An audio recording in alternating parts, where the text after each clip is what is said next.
Hello. तो last time हमने अपना डाइजेस्टिव ग्लैंड्स वगैरह वाला टॉपिक खत्म कर लिया था। आज पूरा अपना डाइजेशन का प्रोसेस खत्म करना है हमें।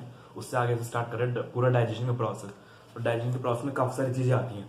सबसे पहले फूड के कंपोनेंट देखने हमें कि फूड के अंदर क्या क्या पूरे कंपोनेंट्स होते हैं। फूड के अंदर बेसिकली कंपोनेंट्स होते हैं। एक तो हमारा फैट होता है, प्रोटीन और कार्बोहाइड्रेट। ये तीन चीज़ें होती हैं साथ में, और कुछ और बेसिक चीज़ें भी होती हैं इसके साथ साथ। उसके बाद न्यूक्लिक एसिड्स और कुछ विटामिन। ये पांच चीजें मेनली होती है हमारे खाने में। जो भी हमारा फूड है, इन सारी चीजों को ब्रेक डाउन करके एब्जॉर्ब करना, ये होता है हमारा डाइजेशन का प्रोसेस। सारी चीजों को ब्रेक डाउन करना, ये हो जाता है डाइजेशन का प्रोसेस। डेफिनेशन में क्या लिखेंगे डाइजेशन में? Break down of food into smaller part, smaller absorbable form. किसी उस फॉर्म में उसको तोड़ना है जिससे वो एब्जॉर्ब किया जा सके। एब्जॉर्बेबल फॉर्म, वेल फॉर्म, इसे हम डाइजेशन बोलते हैं। तो यहाँ पे हमारी कुछ ग्लैंड्स आती थी जो हमने लास्ट टाइम पढ़ी थी, डाइजेस्टिव ग्लैंड्स। जिसमें कौन कौन सी थी हमारी? इस तो पेनक्रियास थी, लिवर थी, हमने उस गैस्ट्रिक ग्लैंड के बारे में बात किया था जो कि हमारा स्टोमच होता था। उसके बाद उससे पहले हमने माउथ के अंदर ग्लैंड्स देखी थी। माउथ के अंदर हमारी स्लेवरी ग्लैंड्स होती हैं, उनके भी पार्ट्स होते हैं, उनके ऊपर पढ़ेंगे आज। डाइजेस्टिव ग्लैंड्स और स्लेवरी ग्लैंड्स के पार्ट्स हैं। 6 बताई थी हमने, 6 ग्लैंड्स होती है स्लेवरी ग्लैंड्स की। 3 पेयर होते हैं और 6 ग्लैंड्स होती हैं वो। तो माउथ के अंदर होती है, उनका अलग अलग काम होता है। तो स्टार्ट करते हैं सबसे पहले माउथ से करते हैं। ये फूड के कंपोनेंट होते हैं, हमें सबको ब्रेक करना है थोड़ा थोड़ा करके। ये तो डायरेक्ट एब्जॉर्ब हो जाते हैं, इनको ब्रेक करने की जरूरत नहीं पड़ती। एब्जॉर्ब डायरेक्टली, ये तो डायरेक्टली एब्जॉर्ब हो जाएंगे। बाकी ये 4 होते हैं, इनको ब्रेक करना पड़ता है। डाइजेशन रिक्वायर, इनमें हमें डाइजेशन की जरूरत होती है। अब देखिए फूड होता कैसे हमारा।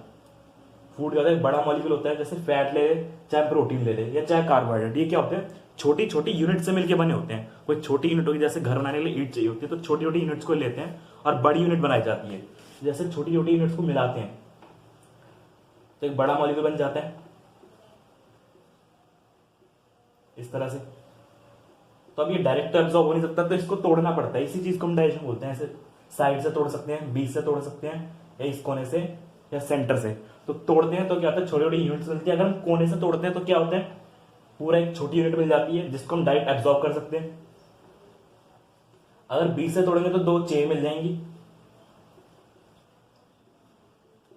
अब ये कैसे बदल जाएगा? ये एंजाइम का काम होता है। कौन क्या से तोड़ता है? कुछ एंजाइम होते हैं जो कोने से तोड़ते हैं, उनको हम बोलते हैं एक्सोन्यूक्लियस, एक्सोपेप्टाइडेस। जो प्रोटीन को तोड़ेंगे उनको एक्सोपेप्टाइडेस, और जो न्यूक्लिक एसिड्स को तोड़ेंगे उनको एक्सोन्यूक्लियस। और जो अंदर से तोड़ते हैं बीच से कहीं, उनको बोलते हैं एंडोन्यूक्लियस, एंडोपेप्टाइडेस, सॉरी एंडोपेप्टाइडेस। 2 तरह के एंजाइम होते हैं हमारे। कैसे कैसे वर्क करते हैं उसके अकॉर्डिंग डिपेंड करता है, बाहर से तोड़ रहे हैं या अंदर से तोड़ रहे हैं। जो बाहर से तोड़ेंगे कोने से चेन के, तो उससे हमें प्रॉपर यूनिट मिल जाएगी जिसको हम एब्जॉर्व कर पाएंगे। उनको बोलेंगे हम एक्सोन्यूक्लियस, एक्सोपेप्टाइडेस, सॉरी। और जो बीच से तोड़ेंगे चेन के, 2 अलग अलग चेन मिल सकती है, 2 या 2 से ज्यादा, उसको हम बोलेंगे एंडोपेप्टाइडेस। अगर न्यूक्लिक एसिड के लिए एक्सोन्यूक्लियस, एंडोन्यूक्लियस। इस तरह से हमारा एंजाइम का, ये कौन से होते हैं? ये केमिकल होते हैं। और उन केमिकल्स को जो किसी चीज को ब्रेक करते हैं, केमिकल्स विच ब्रेक मॉलिक्यूल्स। जो भी केमिकल्स किसी चीज को ब्रेक करते हैं उनको हम बोलते हैं एंजाइम। और ये एंजाइम के 2 पार्ट हैं, एक एंडोपेप्टाइडेस और दूसरा एक्सोपेप्टाइडेस। एंजाइम के 2 टाइप हैं। कौन कहां से तोड़ रहा है उस बेसिस पे। तो पहले अब स्टार्ट कर रहे हैं माउथ से। जब हमने फूड को ले लिया, फूड को माउथ में लिया, उसके बाद उसमें क्या क्या चीजें प्रोसेस हुई, वहां से स्टार्ट करेंगे।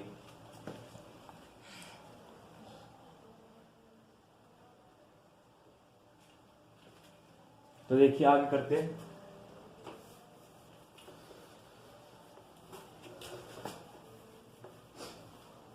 फूड के हमने कंपोनेंट देख लिए क्या क्या है। तो फैट, प्रोटीन, कार्बोहाइड्रेट, विटामिन और न्यूक्लिक एसिड्स। न्यूक्लिक एसिड्स में क्या क्या आता है? डीएनए आता है और आरएनए आता है, जो कि हमारे जो हम खाते हैं सेल्स होती हैं, सेल्स के अंदर होता है डीएनए और आरएनए। तो फूड के कंपोनेंट्स हो गए। उसके बाद देखते हैं, पहले एंजाइम को देख लेते हैं एक बार, पहले एंजाइम के बारे में, उसका स्टार्ट करेंगे। एंजाइम्स क्या क्या होते हैं? वो केमिकल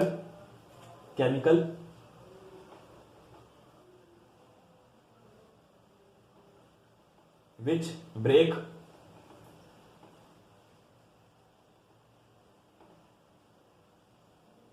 मॉलिक्यूल्स, जो भी मॉलिक्यूल्स को ब्रेक करता है उसे हम बोलते हैं एंजाइम्स। और ये निकलते हैं किससे?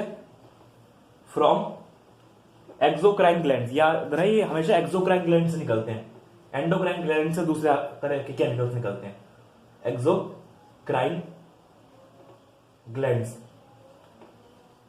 जिनमें डक्ट होती है, हैविंग डक्ट, जिनके पास डक्ट होगी अपनी, मतलब अपने ट्यूब होगी जिसके थ्रू अपना सिक्रेशन जो केमिकल वो उस साइड पे भेज सकते हैं जहां पे उसका एक्शन है, जहां पे ब्रेक करना है। हैविंग डक्ट, जिनके पास डक्ट्स होती हैं।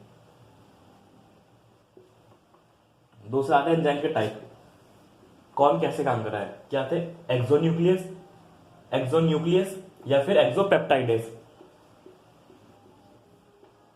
वो डिपेंड करता है किस पे काम कर रहा है। अगर न्यूक्लिक एसिड पे काम कर रहा है तो न्यूक्लियस वर्ड लगाएंगे, प्रोटीन पे काम कर रहा है तो पेप्टाइडेस लगाएंगे, एक्सोपेप्टाइडेस। पेप्टाइडेस ये प्रोटीन के लिए वर्ड यूज करते हैं हम, पेप्टाइडेस। दूसरा क्या है? एंडो न्यूक्लियस या एंडोपेप्टाइडेस।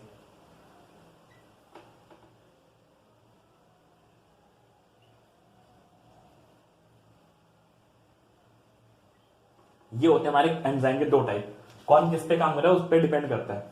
अब एक चीज देखते हैं थोड़ा सा, न्यूक्लिक एसिड की क्लासिफिकेशन। न्यूक्लिक एसिड होते क्या क्या है एक बार ये देख लीजिए एंजाइम, इनके एग्जांपल देख लेते हैं एक बार। एक्सोन्यूक्लियस या एक्सोपेप्टाइडेस के एग्जांपल है, एक्सोपेप्टाइडेस के देखने में। एक तो एमिनोपेप्टाइडेस, अभी बीच में आएगा ये, और दूसरा है कार्बोक्साइपेप्टाइडेस। इसके बारे में कल बताया था थोड़ा सा, ये उससे निकलता था पैंक्रियास से, जो प्रोटीन का ब्रेक डाउन करता था। कार्बोक्साइपेप्टाइडेस, आज दोबारा डिटेल में बताते हैं। टाइडेस, ये दो एंजाइम, ये प्रोटीन के लिए हैं, ठीक। बाकी एंडोपेप्टाइडेस के लिए बात करें तो ट्रिप्सिन, जो इसके एक्टिव फॉर्म होते हैं, ट्रिप्सिनोजन या फिर काइमोट्रिप्सिनोजन। ये दोनों कैसे होते हैं? ये एंडोपेप्टाइडेस होते हैं, ट्रिप्सिनोजन।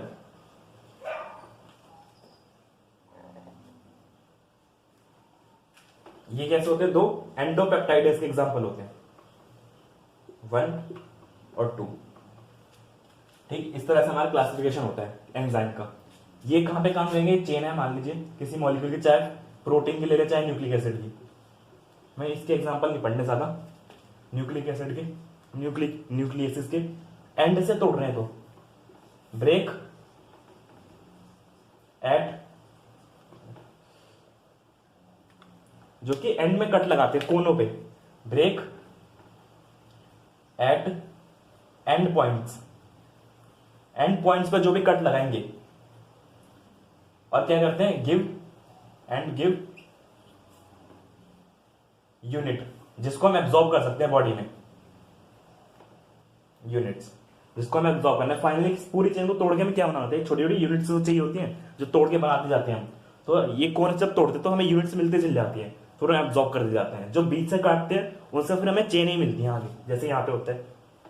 जैसे ये चेन है हमारी, छोटे छोटे मॉलिक्यूल्स को मिला के हमने छोटी छोटी यूनिट्स को मिला के चेन बना ली। इसको जब काटेंगे कहीं से, बीच से तोड़ा तो क्या होगा? दो चेन मिल जाएंगी।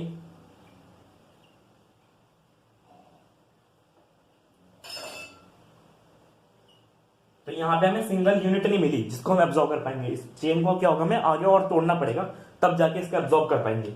ये कौन से होते हैं? Break between chain, break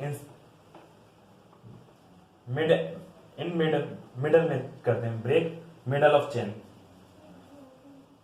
chain के बीच में कट लगाते हैं, चेन के बीच में कट लगाएंगे और वहां से ब्रेक कर देंगे, और फिर बाद में उस चेन को हमें और तोड़ना पड़ेगा, तभी जाके हम उसको एब्जॉर्व कर पाएंगे, ऐसे में एब्जॉर्ब नहीं कर पाएंगे। तो देखिए यहां एक बार इसे देख लीजिए।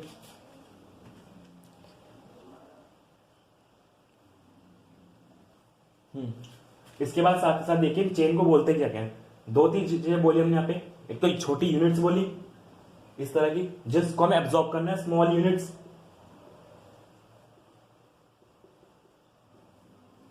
स्मॉल यूनिट्स बोला इनको हमने, ये स्मॉल यूनिट्स है क्या, इनको बोलते हैं मोनोमर्स बोलते हैं हम, जो स्मॉल यूनिट है। और जब इन स्मॉल यूनिट को मिला के हमने बड़ी चेन बना ली इस तरह से, इसको हम बोलते हैं पॉलीमर्स।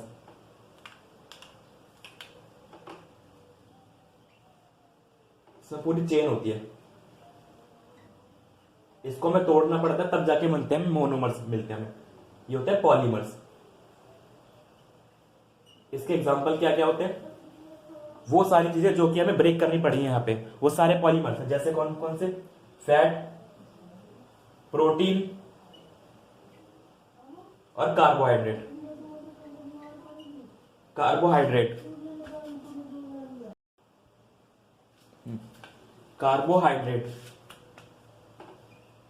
इन तीनों को ब्रेक करना पड़ता है, तो ये सारे होते हैं हमारे पॉलीमर्स। जो फैट, जो यहाँ पे अब इनके पॉलीमर्स के नाम होते हैं, जो कार्बोहाइड्रेट का पॉलीमर होगा उसको बोलेंगे, यहाँ पे लिख लेते हैं कार्बोहाइड्रेट का पॉलीमर के लिए, कार्बोहाइड्रेट का पॉलीमर क्या कहलाएगा, ड्रेट पॉलीमर, उसको हम बोलते हैं पॉलीसैकेराइड।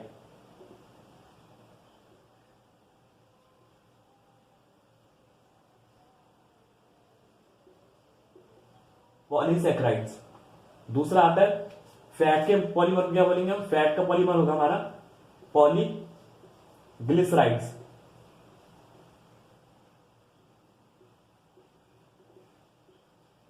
और तीसरा आता है प्रोटीन के पॉलीमर, क्या बोलते हैं हम, पॉलीपेप्टाइड। तीनों के पॉलीमर के नाम होते हैं। प्रोटीन मतलब प्रोटीन क्या, प्रोटीन तो खुद एक पॉलीमर है, फैट भी पॉलीमर, लेकिन जो इसकी छोटी यूनिट्स होती है, प्रोटीन की सबसे छोटी यूनिट होती है एमिनो एसिड। तो जो एमिनो एसिड का पॉलीमर होता है वो होता है प्रोटीन, और से प्रोटीन का दूसरा नाम है पॉलीपेप्टाइड्स। ऐसे फैट भी एक पॉलीमर है, फैट की सबसे छोटी यूनिट होती है फैटी एसिड्स और ग्लिसरॉल, उनका जो पॉलीमर बनता है उसको हम बोलते हैं पॉलीसैकेराइड। कार्बोहाइड्रेट तो एक पॉलीमर है, लेकिन कार्बोहाइड्रेट की छोटी यूनिट क्या होगी, इसकी यूनिट भी लिख देते हैं, छोटी छोटी यूनिट्स। कार्बोहाइड्रेट की छोटी यूनिट क्या है, ग्लूकोज।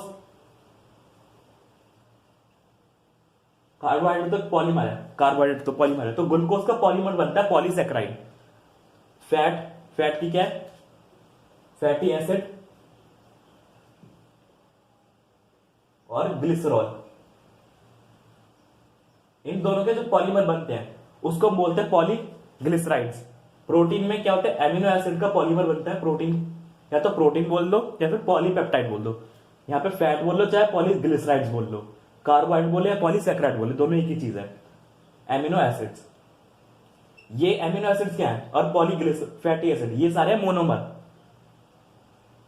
ये मोनोमर, और ऊपर वाले इनके पॉलीमर, मोनोमर, ये भी मोनोमर।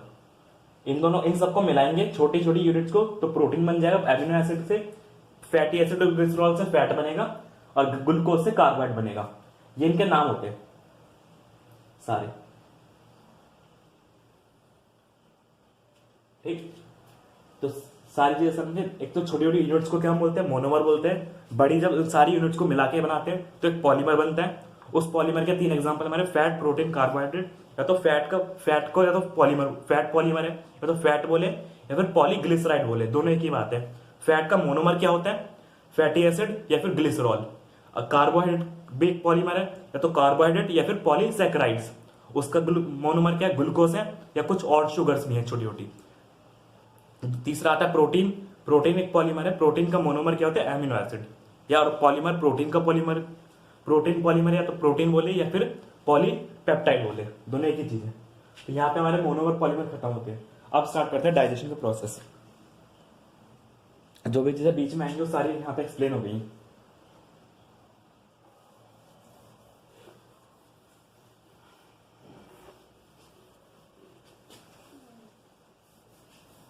थोड़ा सा उसके बाद न्यूक्लिक एसिड और देख लेते हैं।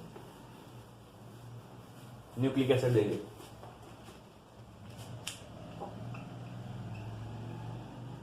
न्यूक्लिक एसिड क्या होता है? ये भी एक पॉलीमर ही है। इट इज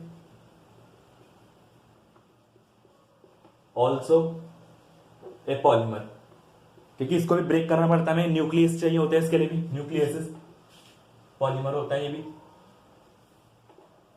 एग्जाम्पल के इसके डीएनए और आरएनए, ये हमारे जेनेटिक मटेरियल होते हैं जो कि क्या करते हैं, इंफॉर्मेशन कैरी करते हैं एक जनरेशन से दूसरी जनरेशन में।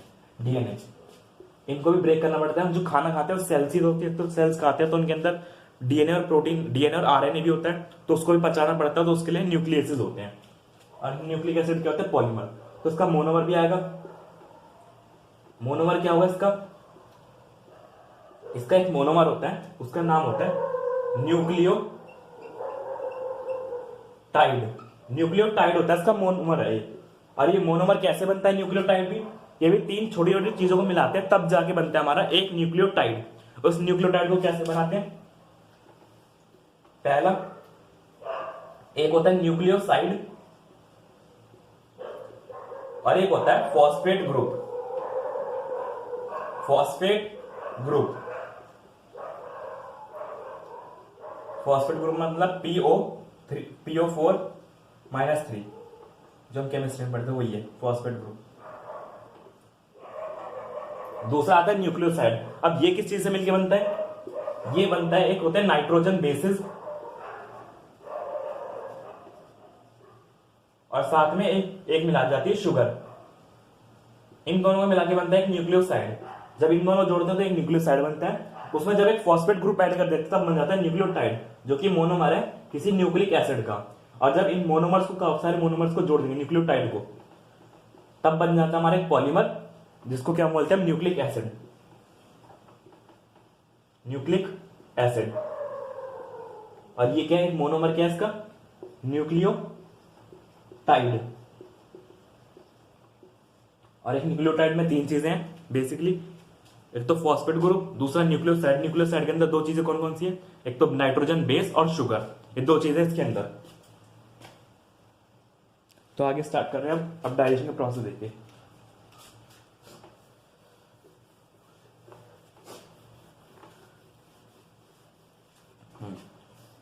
सबसे पहले फूड माउथ में आएगा, माउथ से खाएंगे तो माउथ के अंदर जो जो एक्शन आएगा वो देखते हैं। फूड के अंदर सारी चीजें आएंगी, फैट भी आ रहा है, प्रोटीन भी आ रहा है, कार्बोहाइड्रेट भी आ रहा है। तो माउथ के अंदर क्या क्या चीज है? सबसे पहले माउथ के अंदर सबसे पहले तो दांत से क्रश होगा, वर्क बाय टीथ। सबसे पहले तो टीथ अपना काम करेंगे, जो इंसीजर्स और कैनाइन होंगे ये तो कट करेंगे टीथ, उसको खाने को काटेंगे। और दूसरा आता है प्रीमोलर और मोलर, ये क्रश करते हैं, ग्राइंडिंग, क्रशिंग और ग्राइंडिंग एंड ग्राइंडिंग। ये वाली ग्राइंडिंग करते हैं, ऊपर वाली क्रशिंग करते हैं। ऐसे इसमें होता है, इंसीजर से काटते हैं और इससे और छीलते हैं, इससे छीलने का काम होता है, टीयर बोलते हैं उसे हम, छीलना। ठीक, टीयर। ये सारे काम करते हैं। तो टीथ अपना काम करेंगे, उसके बाद फूड थोड़ा सा टूट जाएगा।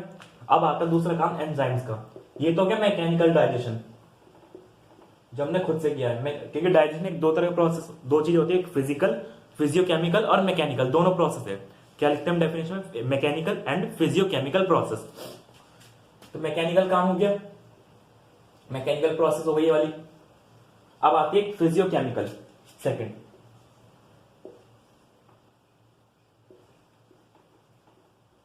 फिजियोकेमिकल, इसमें आएगा हमारा स्लेवरी ग्लैंड्स का रोल। स्लेवरी ग्लैंड्स आएंगी, स्लेवरी ग्लैंड्स माउथ के अंदर। इस कितनी होती हैं? 3 पेयर में होती हैं और टोटल 6 होती हैं, 6 ग्लैंड्स।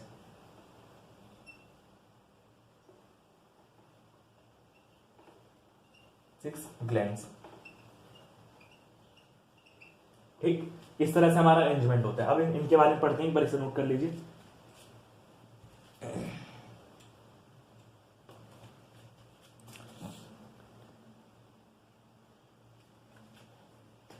तो आगे करते हैं, अब इसको पढ़ते हैं पूरा फिजियोकेमिकल प्रोसेस क्या है हमारा।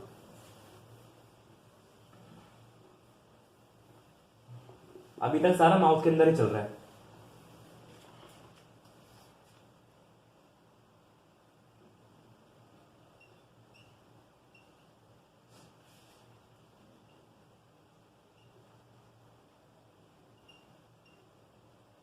स्लेविक ग्लैंड से बारे में पढ़ते हैं भाई।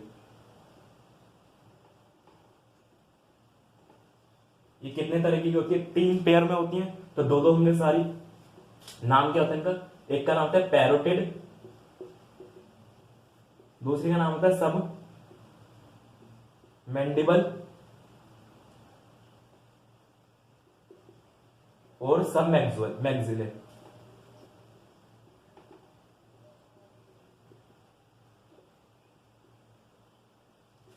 और तीसरी पेयर की होती है हमारी, ये फर्स्ट है, फर्स्ट पेयर है, दो दो होंगी सारी, ये भी दो, ये भी दो और ये वाली दो।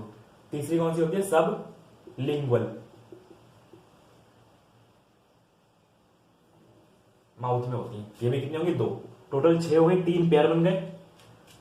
कौन सी कहां होती है? माउथ में। देखिए माउथ कैसे होता है, माउथ बनाते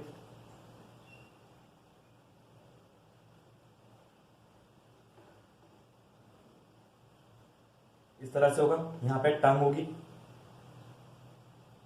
इधर आगे टीथ होंगे,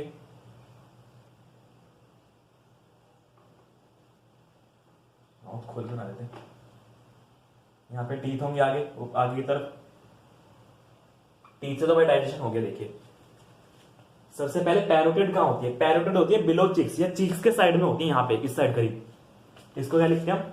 लोकेशन क्या है? बिलो चिक्स, चिक्स के साइड में होगी, गाल के। इसकी पोजीशन लिखी हमने। दूसरा आता है सब मैंडिबल, ये होती है बिलो जॉ, मतलब जॉ के नीचे करीब, यहाँ पे जो दांत होगा ना, दांत के साइड में जो जगह नहीं होती है हमारी, एक तो आगे जो जबड़ा होता है अर्धांत, मसूड़े जहां पे दांत होते हैं, उसके बीच में थोड़ी जगह होती है, उसको बोलते हैं हम, वहां पे होती है।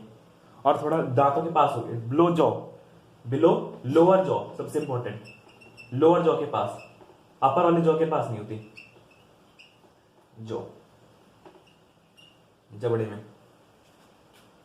यहां पे देखिए लोअर जॉ को हम बोलते हैं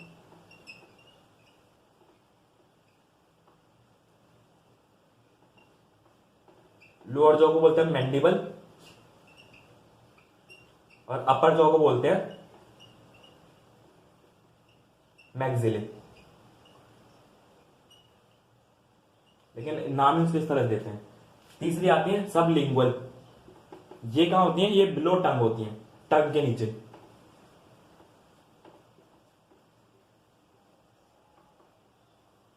ठीक, नेक्स्ट आता है विन, इसमें क्या क्या निकलता है? इनके पास अपनी अपनी डक्ट होती है भाई, हर ग्लैंड के पास अपनी डक्ट होगी। इसके अंदर मतलब 2 ग्लैंड है, पैरोटिड की 2 हैं, तो 2 डक्ट होगी। इसका नाम क्या होता है? नाम होता है स्टेनसन्स डक्ट। एक मिनट,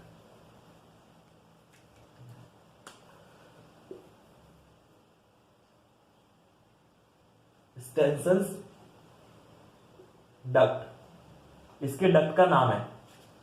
दूसरा आता है ये, इसको बंद कर लीजिए ब्रैकेट में,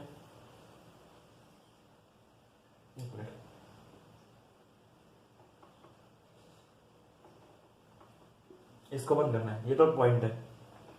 इसके डक्ट का नाम होता है हमारा सबमैंडिबल मैक्सिले, वॉर्थन्स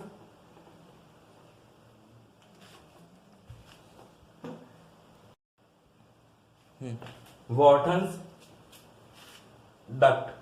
2 ही वॉर्टन डक्ट होंगे, 2 ही स्टेनसन डक्ट होंगे। इसके डक्ट का नाम होता है रेविनस डक्ट, रेवाइनस डक्ट।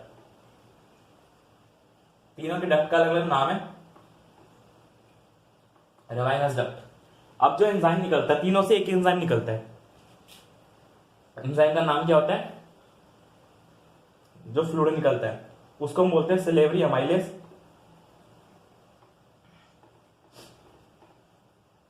अमाइलेज, या फिर इसी का एक और नाम है टाइलिन। टाइलिन होता है बेसिकली पूरा फ्लूइड, इसके अंदर स्लेवरी अमाइलेज मिलता है, पर दोनों को कॉमन बोल देते हैं। और कितना निकलता है इससे? निकलता है करीब 70%, सबसे ज्यादा इससे निकलता है, बाकियों से कम निकलता है, करीब 20% इससे, 25 कर लेते हैं, 25% करीब इससे और 5% करीब इससे स्लेवरी अमाइलेज जो टाइलिन एंजाइम है। और ये वाली सबसे बड़ी होती है, ये वाली सबसे बड़ी ग्लैंड होती है, biggest salivary gland. Salivary gland में सबसे बिगेस्ट है salivary gland, biggest salivary gland. इनके पॉइंट्स है, इनको देख लीजिए एक बार। ये माउथ के 3 ग्लैंड्स हैं, कौन सी कहूंगी? देखिए यहां पर तो होगी अपनी लिंगुअल वाली, सब लिंगुअल, इधर जॉ के पास होगी सब मैंडिबल,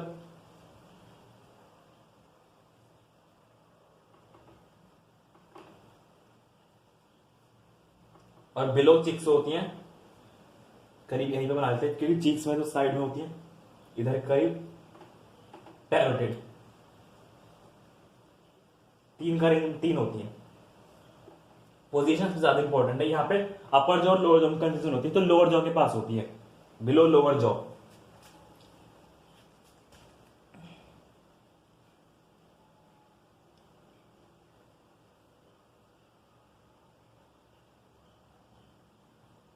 तो आगे करते हैं।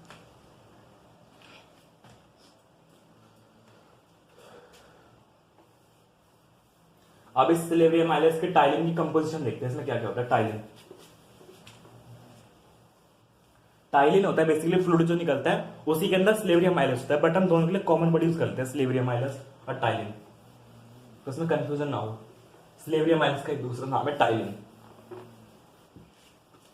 अमाइलेज होता है उसके अंदर तो एंजाइम, देखिए टाइलिन लिखे हम या फिर स्लेवरी अमाइलेज, दोनों एक ही बात है। अमाइलेज क्यों नाम देते हैं? कि इसके अंदर एंजाइम होता है। देखिए क्या क्या चीज है इसके अंदर कंपोजिशन में। पहला तो है वाटर, ये मैं बताया था जितने भी एंजाइम होते हैं यहाँ पे डाइजेस्टिव सिस्टम वाले, सबको काम करने के लिए क्या चाहिए होता है? पानी काफी ज्यादा चाहिए होता है, तो पानी की काफी ज्यादा रिक्वायरमेंट होती है, तो इसलिए हर जगह से पानी जरूर रिलीज होगा। दूसरा बाइकार्बोनेट आयंस मिलते हैं यहाँ पे, थोड़ा सा एसिडिटी मेंटेन रहे ताकि ज्यादा ना हो जाए। कुछ यहाँ पे ऐसा मिलता है, साथ ही साथ यहाँ पे एक आयन की जरूरत होती है, क्लोरीन बोलते हैं उसे हम, क्लोरीन भी निकलता है। क्लोरीन काम करता है एज अ कोफैक्टर। अब ये क्या होता है? देखिए यहाँ पे एंजाइम निकल रहा है। एंजाइम कौन सा? पहले एंजाइम देखिए, एंजाइम है अमाइलेज। अमाइलेज तो एंजाइम है भाई, जो क्या काम करेगा? जो हमारा स्टार्च था ना, स्टार्च या कार्बोहाइड्रेट, दोनों सेम चीज होती है, स्टार्च या कार्बोहाइड्रेट,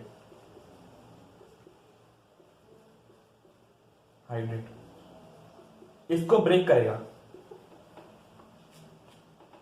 ब्रेक किसमें करेगा?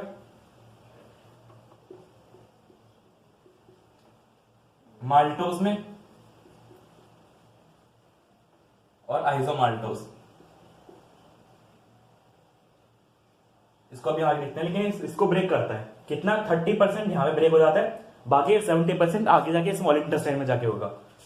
तो ये एंजाइम, तो ये हर एंजाइम को काम करने ना एक थोड़ा छोटा सा आयन चाहिए होता है, जिससे अपनी फंक्शनिंग कर पाता है। उस चीज को हम बोलते हैं कोफैक्टर, जिसको स्पेशली आयन चाहिए बाहर से, उस आयन को बोलते हैं कोफैक्टर। तो यहाँ पे कौन सा होता है? क्लोरीन होता है। नेक्स्ट आता है एक चीज और होती है इसके अंदर, लाइसोजाइम। अब ये किस लिए होता है?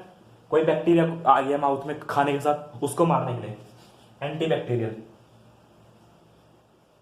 कोई बैक्टीरिया कोई और चीज, एंटीबैक्टीरियल।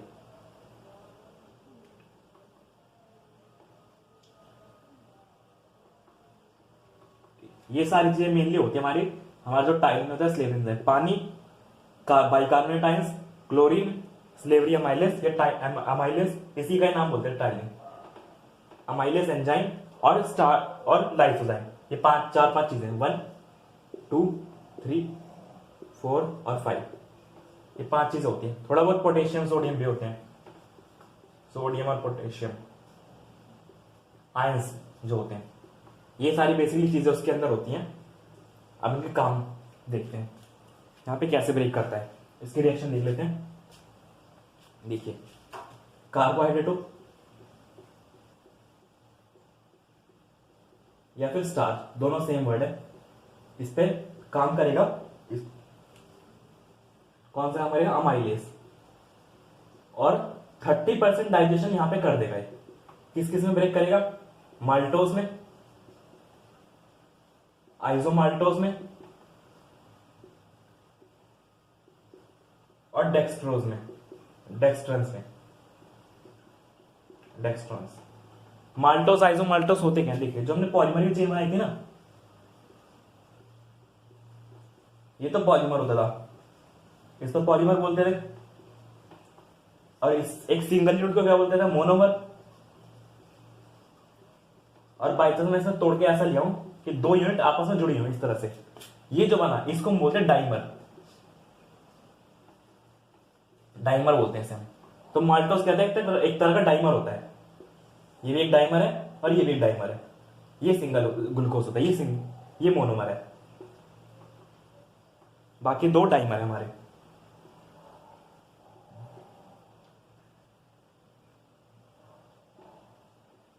मोनोमर, ये मोनोमर होता है, बाकी 2 डाइमर है। डाइमर कहते हैं इसमें 2 यूनिट जुड़ी होती है, इनको भी तोड़ा जाएगा आगे चल के। इतना काम माउथ में हो जाता है। अब माउथ में क्या हुआ है, सिर्फ और सिर्फ उसका डाइजेशन हुआ है, क्या कहते हैं, कार्बोहाइड्रेट का। थोड़ा बहुत होगा बाकी चीजों का भी, देखते हैं अभी। थोड़ा बहुत यहाँ पे एक चीज और निकलती है साथ में, पर बेसिकली इतना याद रखिए, इतना ही काफी है। साथ में क्या देखिए क्या निकलता है, थोड़ा सा लाइपेस निकलता है, एंजाइम होता है, बहुत कम क्वांटिटी, लगभग बहुत ना के बराबर बिल्कुल। वो क्या काम करता है, फैट को ब्रेक करता है, ब्रेक फैट, बहुत वेरी लेस, बिल्कुल करीब मान लीजिए 0.01 के पास आसपास इतना निकलता है। बाकी मोस्टली डाइजेशन कहां पे जाकर आगे जाके होगा। और पीएच कितना होता है माउथ का, पीएच ऑफ माउथ कितना होगा, 6.8। ये सारी चीजें नोट कर लीजिए। माउथ का पार्ट खत्म हो गया। इसके बाद क्या होगा, माउथ से एक तो मैकेनिकल डाइजेशन हो गया दांतों से, एक फिजियोकेमिकल प्रोसेस हो गया जो करा स्लेवरी अमाइलेज या टाइलिन ने ब्रेक कर देगा। अब क्या होता है, जो एंजाइम होता है ना, ये जब आगे तरफ फेंका जाता है, फूड मतलब गले में फेंका जाता है, तो यहाँ पर 2-3 टर्म आते हैं, उसको देख लेते हैं। तो उसके बाद जो ईसोफेगस से ट्यूब जा रही होती है, उसके अंदर भी कार्बोहाइड्रेट का ब्रेकडाउन चल रहा होता है, फिर वो पेट में जाके रुकता है थोड़ी देर के लिए एसिड की प्रेजेंस में। इसके बाद देखिए 2-3 टर्म आती है।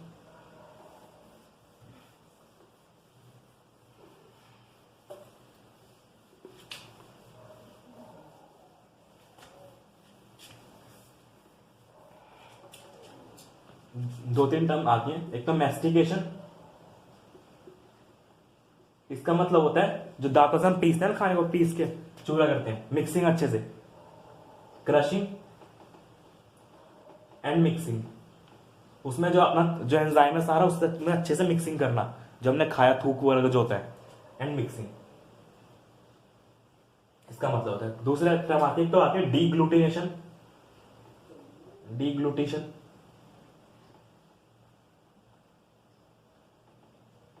या फिर स्वेलिंग, दोनों का सेम ही मतलब है। क्या, फूड को जो हमने खाया उसको गले में आगे फेंकना, पुशिंग फूड इन ईसोफेगस, उसे ईसोफेगस में फेंकना।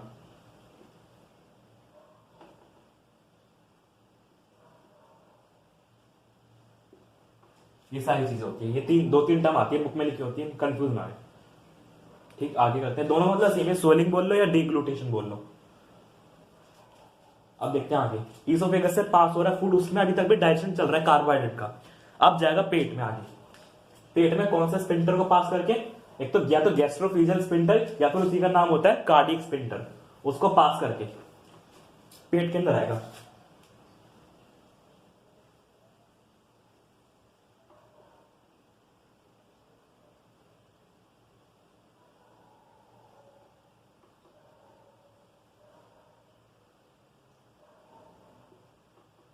यहां पे होगा अपना स्पिंटर, कार्डियक स्पिंटर लिख देते हैं, कार्डियक स्पिंटर।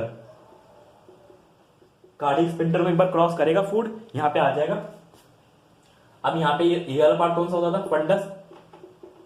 इसी के अंदर कौन सी ग्लैंड्स होती है, अपनी डाइजेस्टिव ग्लैंड्स, उनको हम क्या बोलते हैं, गैस्ट्रिक ग्लैंड्स बोल देते हैं उन्हें। और याद रखिए जो पेट से एसिड निकलता है ना, एसिड की ग्लैंड्स, वो भी यहीं पे होंगी। उससे जो एसिड निकलता है उसको हम गैस्ट्रिक एसिड भी बोल देते हैं। गैस्ट्रिक एसिड कौन सा होते हैं, HCl को गैस्ट्रिक एसिड बोल रहे हैं, जो पेट से निकल रहा है, यहां पे होती है। दूसरा ये वाला कार्डियक रीजन होता है, कार्डियक। ये वाला मेन बॉडी रीजन होता है जहां पे सारी एक्टिविटी होगी डाइजेशन की। और ये वाला होता है हमारा पाइलोरिक। ये चार होते थे। अरेंजमेंट कैसे होता है ग्लैंड से, एक बार वो बताया था लास्ट क्लास में, देख लीजिए। इस तरह से होता है, ठीक। सबसे ऊपर जो होती है टॉप पे, नेक पे, इनको तो हम बोलते हैं नेक सेल्स।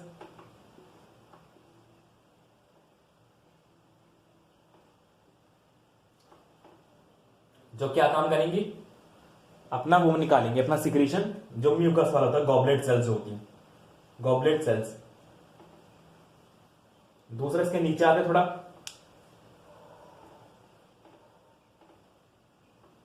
गॉबलेट सेल्स या नेक सेल्स बोलते थे। दूसरे जो नीचे आ रही हैं इनको हम बोलते हैं पेराइटल सेल्स या फिर ऑक्जेंटिक सेल्स। ये इनका नाम होता है। तीसरा आती है थोड़ा और नीचे,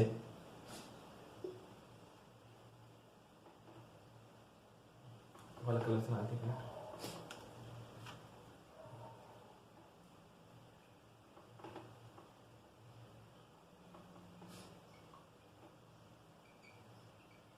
इनका क्या नाम होता है, इनको हम बोलते हैं या तो पेप्टिक सेल्स या फिर चीफ सेल्स, ठीक। इस तरह से इसका नाम होता है। इसमें सेल्स का अरेंजमेंट होता है, हर सेल से अलग अलग चीजें निकलेगी, उसके बारे में देखते हैं, अरेंजमेंट देख लीजिए बस। बाकी नीचे भी एक तरह की सेल्स होती है, उसको हम अभी आगे पढ़ेंगे, बड़ी बड़ी, इनको बोलते हैं गैस्ट्रिक सेल्स। इनका काम अभी आगे आएगा, जब रेगुलेशन पढ़ेंगे ना, डाइजेशन प्रोसेस को रेगुलेट कैसे करते हैं, उसमें आएगा इसका रोल। अब इसको होल्ड पे डालिए, बाकी इन तीन सेल्स को देखिए मेन।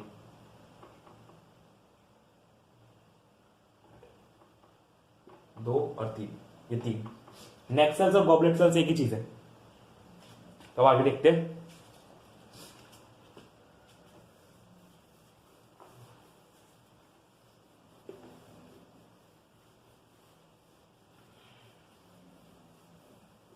सबसे पहले भाई तीनों सेल्स का नाम लेते हैं,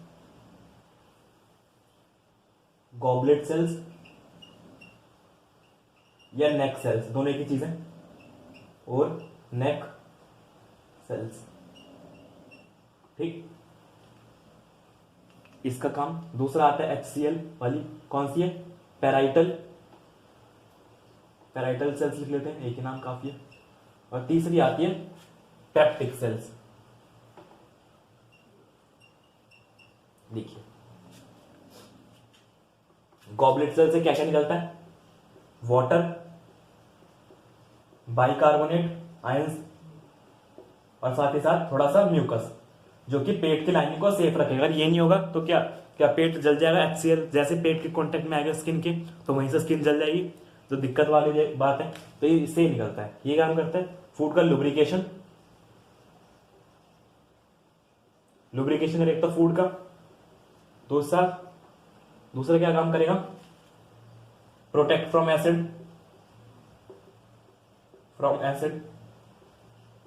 ये काम करते हैं, ये 2 काम करते हैं ये वाली। दूसरा आता है पैराइटल सेल्स। इससे देखिए यहाँ पे काफी चीजें, पैराइटल सेल्स से 2 चीजें निकलती हैं। पैराइटल मतलब निकलती एक चीज है, हेल्प, एक में हेल्प करता है। क्या निकलेगा? एसिड, HCl, ठीक। दूसरी चीज क्या निकलती है? Intrinsic factor.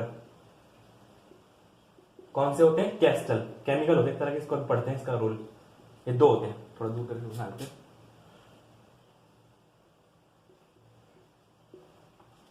ठीक, अब देखिए एसिड के रोल। पहली बात, ये माइक्रो ऑर्गेनिजम्स को मारता है। जो भी कोई बैक्टीरिया बच गया होगा माउथ से, जो बच गया ना लाइसोजाइम से, वो यहां मरेगा। किल बैक्टीरिया मार दिया। दूसरा, जो डाइजेशन ऊपर चलता रहता है ना, कार्बोहाइड्रेट का डाइजेशन, वो यहां पर रोका जाता है थोड़ी देर के लिए। स्टॉप स्टार्च डाइजेशन, स्टार्च लिख देते हैं, स्टार्च डाइजेशन रोक दिया। यहां पे स्टार्च का डाइजेशन यहां पर रोक दिया गया। तीसरा देखिए, हमारी बॉडी में मैंने कहा था मिनरल्स भी आते हैं, थोड़े विटामिन से मिनरल्स क्या क्या होते हैं? बेसिकली एलिमेंट्स होते हैं, sodium, potassium, iron, zinc, calcium वगैरह, ये सारी चीजें होती हैं। ये क्या काम करता है? जब आयरन आता है ना बाहर से, वो होता है Fe+3 की फॉर्म में, उसको कन्वर्ट करता है ये Fe+2 में, और इस फॉर्म में बॉडी में एब्जॉर्ब हो जाता है। Absorb in body. +3 वाला डायरेक्ट एब्जॉर्ब नहीं हो सकता, कन्वर्ट दिस। ये 3 काम करता है HCl अपना, ठीक। तो यहां पे इस तरह 3 रोल हो गए। चौथा रोल क्या करता है? चौथा काम क्या करता है? ये क्या करता है? एक्टिवेट करता है, एक्टिवेट पेप्सिनोजन, जो यहां से निकलेगा पेप्टिक सेल से। पेप्सिनोजन इनएक्टिव फॉर्म होती है, पेप्सिनोजन बताया था, जिसके लास्ट में जन लगा हुआ इनएक्टिव फॉर्म होती है, उसे कन्वर्ट किया जाता है एक्टिव फॉर्म में, इनटू पेप्सिन। पेप्सिन में कन्वर्ट किया जाएगा, ठीक। ये 4 रोल होते हैं HCl के। एक तो पेप्सिनोजन को एक्टिवेट कर रहे हैं, बैक्टीरिया को रोक मार रहे हैं, और कार्बोहाइड्रेट का डाइजेशन रोक रहे हैं, और Fe+3 को Fe+2 में बना रहे हैं। इसका भी रोल बताते हैं क्या क्या होगा। दूसरा आता है इंट्रिंसिक फैक्टर, क्या रोल है? ये करते हैं help in absorption of vitamin B12। Vitamin B12 के एब्जॉर्प्शन में हेल्प करते हैं, ये हमारी बॉडी के लिए काफी जरूरी होता है। तीसरा आता है पेप्टिक सेल्स का रोल। पेप्टिक सेल्स का रोल देखते हैं अब। देखिए पेप्टिक सेल्स का क्या रोल होता है? यहां से क्या निकलेगा? यहां से निकलता है पेप्सिनोजन, जो कि क्या काम करता है? प्रोटीन का डाइजेशन करता है। और अगर ये और किस मीडियम में काम करता है? एसिडिक मीडियम में काम करता है, क्योंकि पेट के अंदर है, पेट के अंदर तो एसिडिक मीडियम होता है, तो वहां पे एसिडिक मीडियम में काम करता है। ये कन्वर्ट होता है पेप्सिन में, किसकी हेल्प से? HCl की हेल्प से कन्वर्ट होगा, और फिर किसका ब्रेकडाउन करेगा? प्रोटीन का ब्रेकडाउन करता है, प्रोटीन ब्रेकडाउन।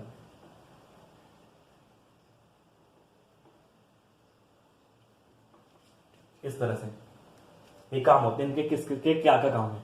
ये सारे पेट की स्ट्रक्चर है। इसको हटा देते, ऊपर लिख देते स्टमक। स्टमक के अंदर आ गए जब हम, है तो सारी फिजियोकेमिकल प्रोसेस चल रही है, लेकिन अब स्टमक की चल रही है, फिजियोकेमिकल प्रोसेस, लेकिन स्टमक की। ये इंपॉर्टेंट है कहां की चल रही है, कि केमिकल वाली सारी फिजियोकेमिकल ही होती है, ठीक। ये सारी चीजें नोट हो गई। तो हम नेक्स्ट देखते हैं इससे आगे इन दोनों का रोल क्या क्या है, कि Fe+2 का रोल कहां पे है, और Fe और विटामिन B12 का। देखिए यहां तक समझ में आ गया।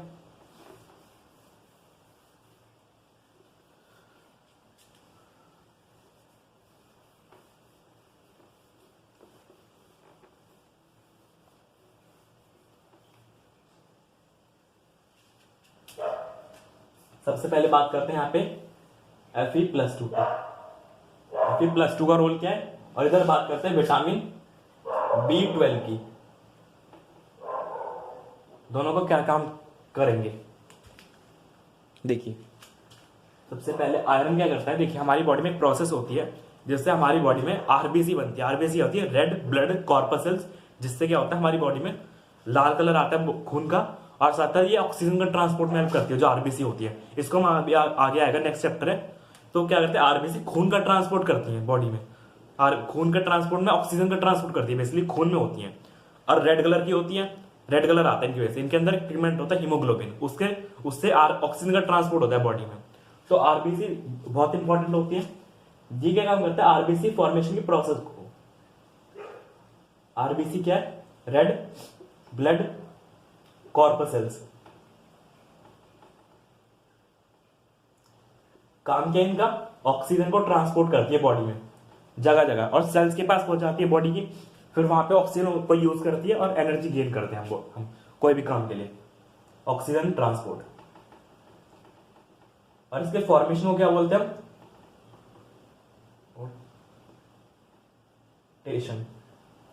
फॉर्मेशन बोलते हैं एरिथ्रोपोइसिस, एरिथ्रोपोइसिस। और इसका साइज फिक्स होता है, इसका साइज होता है करीब 5 से 7 माइक्रोमीटर में, इस रेंज में होता है। इससे अगर छोटा होगा तो भी गलत बात है, इससे बड़ा होगा तो भी ठीक बात नहीं है। तो आयरन +2 से क्या होता है, इसका साइज मेंटेन रहता है, Fe+2 give correct size. Otherwise क्या होगा, otherwise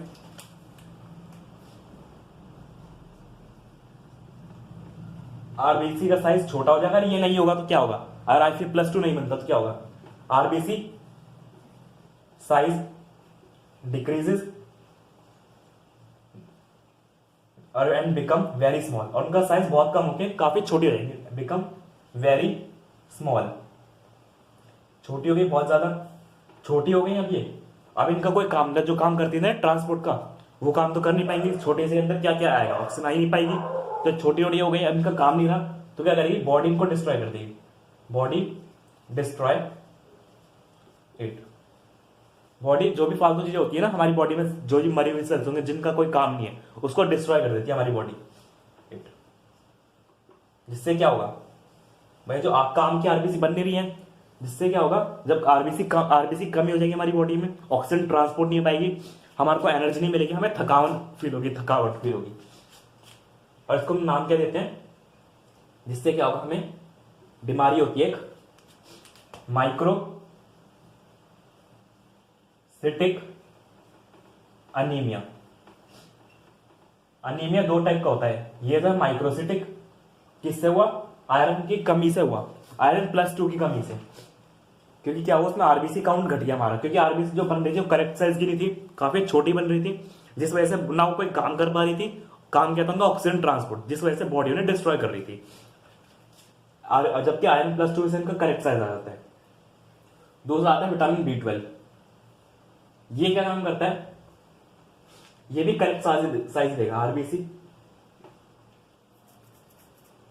form in correct size, बना तो ये भी करेक्ट साइज में रहा है, तो वे दोनों में फर्क है। लेकिन इसकी कमी से क्या होगा, डेफिशिएंसी ऑफ विटामिन B12, इसकी कमी से क्या होगा, आरबीसी का साइज काफी बढ़ जाएगा, साइज ऑफ आरबीसी इंक्रीजेस, उनका साइज काफी इंक्रीज है, बड़ी देंगे बहुत ज्यादा। तो ये बड़ी सेल्स भी किसी काम की नहीं है हमारी बॉडी में। ये भी ऐसा नहीं कि बहुत ज्यादा ट्रांसपोर्ट कर देंगे ऑक्सीजन को, ऐसा भी नहीं है, ये बिल्कुल काम ही नहीं कर पाएंगी। जिससे क्या होगा, अब भी बॉडी ने डिस्ट्रॉय कर देगी, body destroy it, body destroy them, इनको भी बॉडी डिस्ट्रॉय कर देगी। देन फिर से क्या हुआ, जब आरबीसी भी काम ही बनी, फिर से क्या होगा, आरबीसी काउंट कम हो जाएगा, आरबीसी की कमी हो जाएगी बॉडी में। आरबीसी कमी मतलब ऑक्सीजन की ट्रांसपोर्ट नहीं होगी सही से, और ऑक्सीजन की ट्रांसपोर्ट नहीं हो पाएगी तो सीधी द्वारा फिर से थकावट फील होगी, और इस बार क्या हुआ, लेकिन इस बार रीजन अलग है, इस बार विटामिन बी 12 की कमी से हुआ है। इसको हम बोलते हैं RBC destroy them and cases, उसके इसमें क्या होगा, and causes macrocytic anaemia, macrocytic anaemia, या फिर इसी का एक और नाम है, इसी एक और नाम होता है पर्नीशियस अनीमिया, पर्नीशियस अनीमिया। तो दोनों का अलग अलग काम है, कौन सा क्या काम कर रहा है, दोनों का काम ही इंपॉर्टेंट है।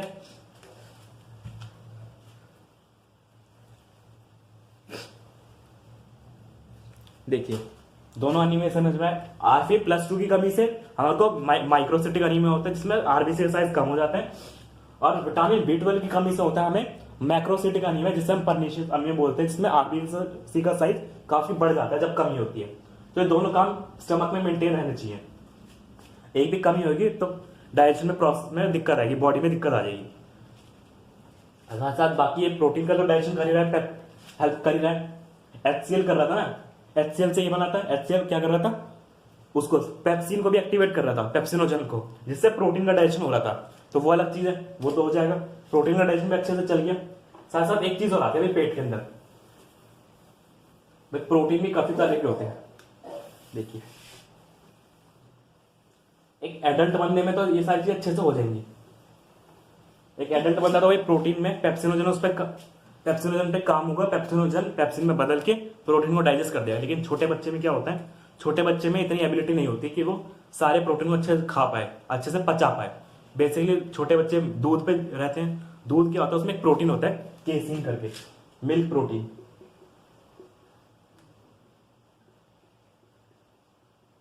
उसका नाम होता है केसीन। ये किस में होता है, मिल्क में होता है। तो छोटे बच्चे इसको डाइजेस्ट नहीं कर पाते, उनके में एक और एंजाइम होता है, have infants have special enzyme, उनके पास स्पेशल एंजाइम है। इस केसिन को डाइजेस्ट करने के लिए वहां यहाँ पे पेप्सिन काम नहीं कर पाता। छोटे बच्चों में पेप्सिन अच्छे से बनता ही भी नहीं है, ये एडल्ट की बात है। ये इन्फेंट का केस है, इन्फेंट में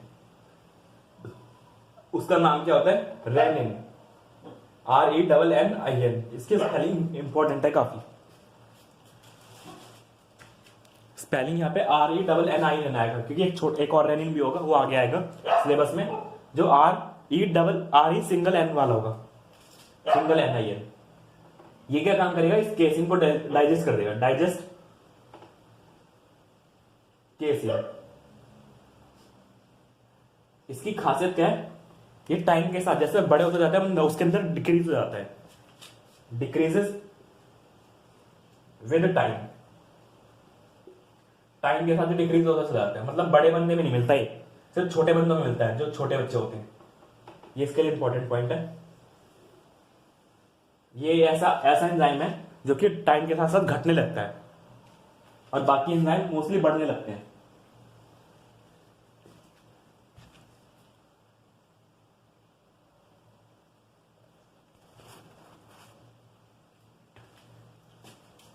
तो एक क्वेश्चन आता है, initial step in digestion of milk, digestion of milk protein, digestion of protein लिख लेते खाली, initial step digestion of protein. दो केस आएंगे, अगर बोलेगा इन्फेंट्स मतलब छोटे बच्चे, तो मार्क करेंगे हम रेनिन। और अगर बोलता है, क्वेश्चन नंबर 2 लिख लेते, initial step in digestion of protein in adults.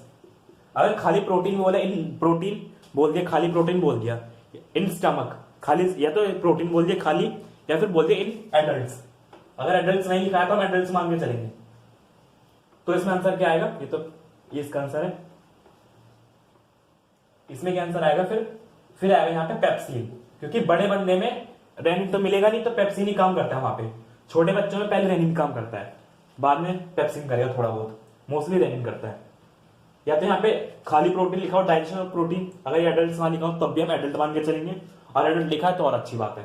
तो ये दो क्वेश्चन ध्यान रखें, लिखा क्या है यहाँ पे ये इंपॉर्टेंट है। इन्फेंट लिखा है तो रेनिन, अगर खाली डाइजेशन ऑफ प्रोटीन लिखा है तो पेप्सिन, या फिर एडल्ट लिखा है तो भी। तब आगे आती है, इसके आगे चलते हैं। फूड यहां से डाइजेस्ट हो गया,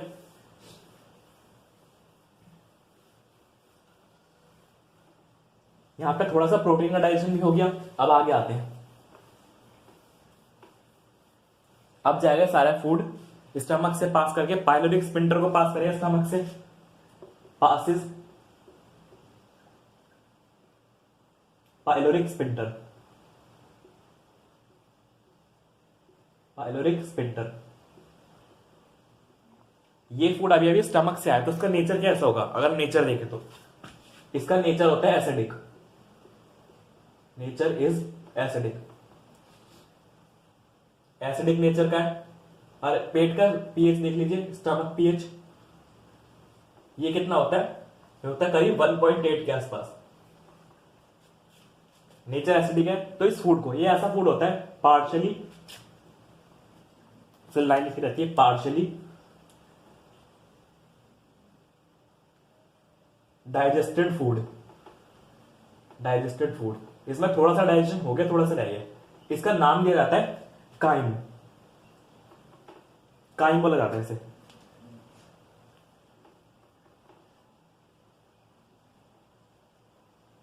इसका और काइम का नेचर कैसा होगा? एसिडिक ही होगा। जो फूड स्टमक में एंटर करता है, इसोफेगस से पास होता है, उस फूड को हम बोलते हैं बोलस फूड। यहीं पे लिख लीजिए, 3 तरह के फूड आएंगे। फूड एंटर इन स्टमक, उसको बोला जाता है बोलस, और जो निकला है वहां से उसको बोलते हैं काइम। ठीक, अब ये जाएगा कहां पे?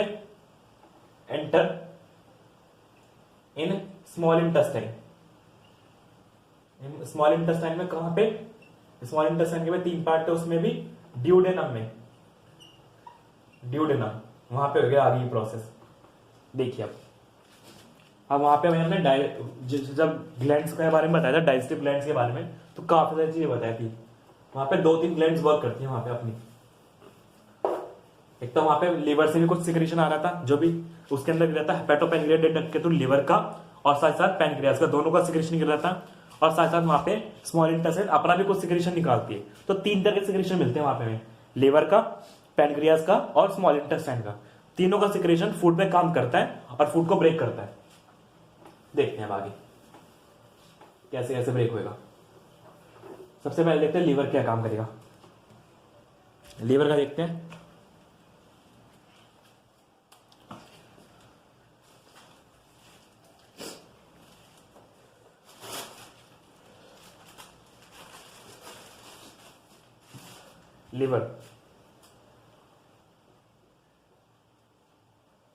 लीवर से बेसिकली निकल के रहा था बाइल जूस। इसके अंदर क्या क्या है पहले इसके अंदर देख लेते हैं क्या क्या चीज है इसके अंदर। एक तो कोलेस्ट्रॉल होता है इसके अंदर, थोड़ा बहुत कोलेस्ट्रॉल, फॉस्फेट,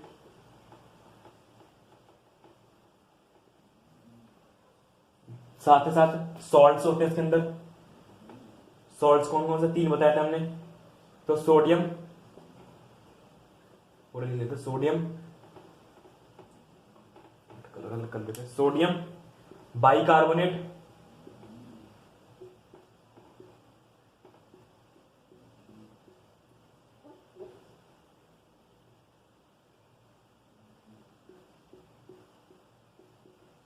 सोडियम ग्लाइकोलेट, और तीसरा आता है सोडियम टेरोग्लाइकोलेट। 3 होते हैं, टेरोग्लाइकोलेट, TAURO और ग्लाइकोलेट। ये 3 तरह के सॉल्ट्स निकलते हैं। उसका क्या निकल रहा था यहाँ पे? एक लेसिथिन निकल रहा था, जो क्या करता था, सर्फेक्टेंट का काम करता था, जो कि सरफेस टेंशन को रिड्यूस करता है, जो चिपचिपापन होता है दो मॉलिक्यूल्स के बीच में, सर्फेक्टेंट बोलते हैं उसे। और उसके बाद लास्ट में निकलते थे पिगमेंट्स।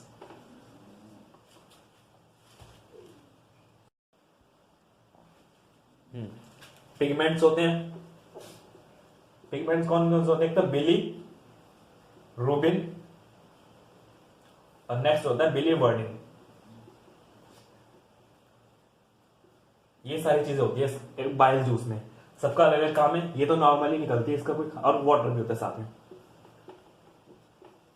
इनका कोई खास रोल नहीं है, ये बस थोड़ा बहुत एनर्जी वगैरह प्रोवाइड करती है एंजाइम को। ठीक, बात क्या आते हैं इन तीनों का रोल देखते हैं अब।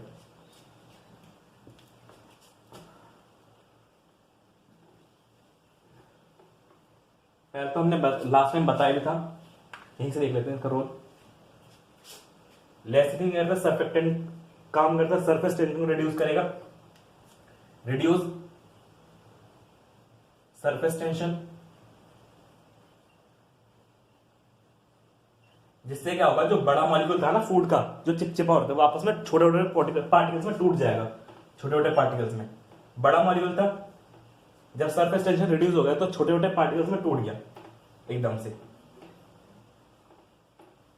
अब क्या हो गया, टूट तो गया एक बार, लेकिन वापस हो सकता है जुड़ जाए थोड़े टाइम बाद, तो जुड़ेगा जो, उसको रोकना पड़ेगा। तब आता है सॉल्ट्स का काम। ये फर्स्ट स्टेप हुई, पहला लेसिथिन ने काम किया। सेकंड स्टेप सॉल्ट करेंगे। सॉल्ट कैसे करेंगे, इनके ऊपर चार्जेस बना लेंगे, बना देते हैं, चार्ज इकट्ठा हो जाएगा। ये तो पार्टिकल्स है जो छोटे छोटे टूटे, इनके ऊपर चार्ज आ जाएगा, मान लीजिए प्लस का आ गया। अब जो सेम चार्जेस होते हैं वो आपस में रिपेल करते हैं,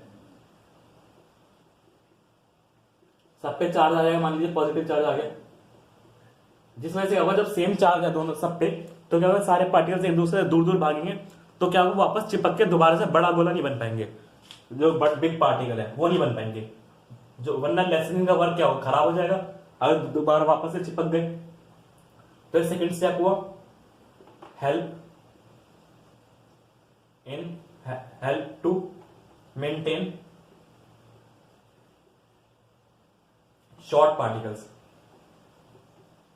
इन छोटे पार्टिकल्स को मेंटेन रखने में सॉल्ट्स का काम आता है। ये इतना ब्रेक हो गया। अब ये जो प्रोसेस हुई, छोटे पार्टिकल्स को ब्रेक किया गया है, इस प्रोसेस को हम बोलते हैं इमल्सिफिकेशन।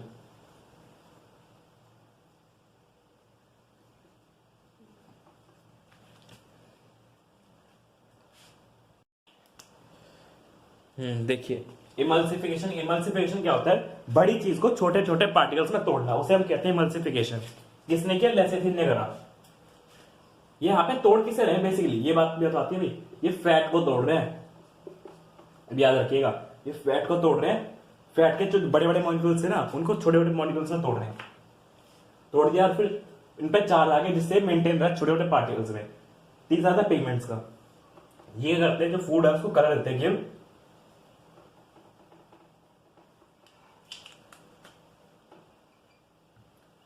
कलर। कौन सा देते हैं, बेसिकली येलो देते हैं। जो वेस्ट मटेरियल बचा होता है हमारा, येलो कलर का होता है, ये स्टूल जो बोलते हैं, वेस्ट मटेरियल बन गया हमारा, ये येलो कलर का होता है। ये तो हर किसी का अलग अलग काम है। सॉल्ट ने क्या किया, उसको मेंटेन करके रखा। लेसिथिन ने क्या किया, सरफेस टेंशन रिड्यूस करा, जिससे वो मॉलिक्यूल, बड़ा मॉलिक्यूल छोटे में टूट गया, उसको बोला हमने इमल्सिफिकेशन। और पिगमेंट्स ने क्या काम किया, उसको कलर दे दिया, गिव कलर। कौन सा दिया, येलोइश कलर दिया, येलो। ठीक, अब अरे सर चल कर रहा है अभी तक, ये सारा चल रहा है स्मॉल इंटेस्टाइन में।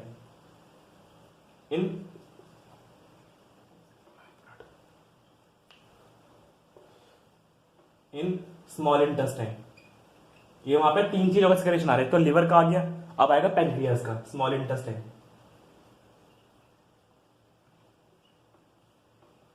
ठीक,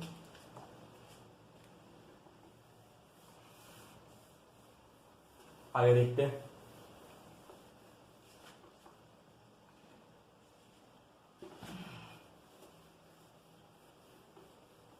भाई जिसका रहेगा थोड़ा सा पीछे जाके नोट कर सकता है। वीडियो को थोड़ा पीछे करके।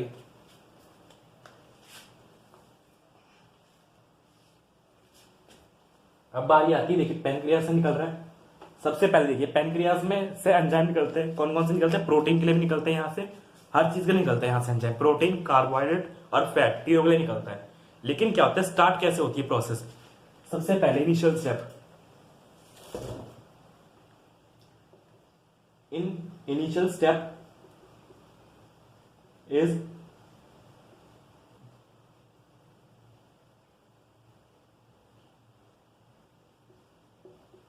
Taken by small intestine. सबसे पहले छोटा सा स्टेप जो स्टार्ट करता है इस प्रोसेस को, जो पैनक्रियाज के काम को स्टार्ट करेगा, वो कौन करता है? Small intestine. स्मॉल इंटेस्टाइन, वरना अगर स्मॉल इंटेस्टाइन से कुछ नहीं, जो स्टार्ट नहीं करेगी तो पैनक्रियाज करेगा कैसे? उसके काम को स्टार्ट तो करना पड़ेगा ना पहले। तो स्टार्ट कौन करेगा? स्मॉल इंटेस्टाइन स्टार्ट करेगी। कैसे? यहां से एक एंजाइम निकलेगा, रिलीज एंजाइम, उसका नाम होगा या तो एंटेरो पेप्टाइडेज या फिर इसी का नाम होता है दूसरा एंटेरो काइनेज। दोनों एक ही चीज, ये निकलेगा और ये क्या काम करेगा? जो पैनक्रियाज से निकलने वाले एंजाइम्स थे ना 4-5, ट्रिप्सिन, ट्रिप्सिनोजन, काइमोट्रिप्सिनोजन, प्रोकार्बोक्साइपेप्टाइडेज, उन सबको एक्टिवेट करता है। देखिए कैसे, ये निकल गया, पहला स्टेप ले लिया। इनिशियल स्टेप किसने लिया? स्मॉल इंटेस्टाइन ने। बात आती है पैनक्रियाज की। पैनक्रियाज को देख लेते हैं, यहीं पे ऊपर देख लेते थोड़ा। नेक्स्ट है पैनक्रियाज। यहां पे देखिए काफी सारे एंजाइम है। पहले बात करते हैं प्रोटीन के लिए। पहले प्रोटीन की बात करते हैं। प्रोटीन में यहां पे कई सारे एंजाइम है। कौन कौन से? एक तो ट्रिप्सिनोजन,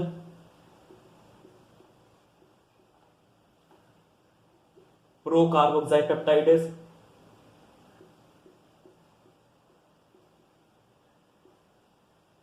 पेप्टाइडेज, और उससे अगला कौन सा? काइमो ट्रिप्सिनोजन। ये जो एंटेरोकाइनेज है ना, ये एक्टिवेट ट्रिप्सिनोजन को करता है। एक्टिवेट ट्रिप्सिनोजन, इसको एक्टिवेट कर दिया। बाद में क्या करेगा? ट्रिप्सिनोजन ही इन दोनों को एक्टिवेट कर देगा। एक्टिवेट प्रोकार्बोक्साइपेप्टाइडेज और साथ ही साथ काइमोट्रिप्सिनोजन, दोनों एक्टिवेट करेगा। Activate them. एक बार बस ट्रिप्सिनोजन को एक्टिवेट कर दो, बाद में बाकी सारी प्रोसेस अपने आप कर देता है। खुद को भी एक्टिवेट कर लेते हो बाद में अपने आप, और साथ जो बाकी के एंजाइम है उनको भी एक्टिवेट कर देगा। बस थोड़ा सा शुरुआत में एंटेरोकाइनेज चाहिए होता है, जो कि निकलता है किससे? स्मॉल इंटेस्टाइन से। बस शुरुआत में उसे एक्टिवेट करना पड़ता है, बाकी अपना सारे काम ही खुद कर लेता है। किस किस में बनेगा देखिए, ट्रिप्सिनोजन तो बन जाता है,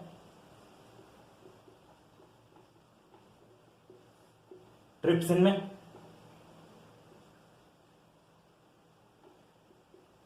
प्रोकार्बोक्साइपेप्टाइडेज बनेगा एक्टिवेट होके,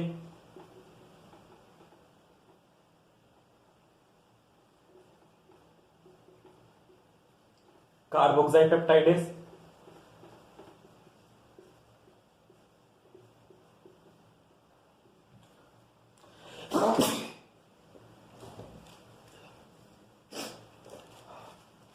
कार्बोक्साइपेप्टाइडेज, और तीसरा आता है काइमोट्रिप्सिनोजन।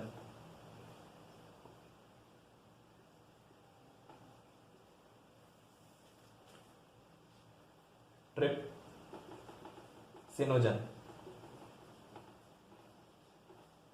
क्या बनेगा? काइमोट्रिप्सिन। तीनों एक्टिवेट हो गए। और ये करते क्या है देखिए, ये प्रोटीन को डाइजेस्ट करेंगे। थोड़ा बहुत प्रोटीन तो उसमें डाइजेस्ट हो गया था हमारा, पेप्सिन ने कर दिया था, बाकी का ये करेंगे। इसमें बुक में एक रिएक्शन दे रखी है, इस तरह दे रखी, देखिए रिएक्शन लिखते हैं बुक वाली, रेड में लिख लेते हैं। क्या लिखा हुआ है यहाँ पे? एक तो पेप्टॉन्स, छोटे छोटे चेन्स को बोलते हैं पेप्टाइड्स, और प्रोटीन्स।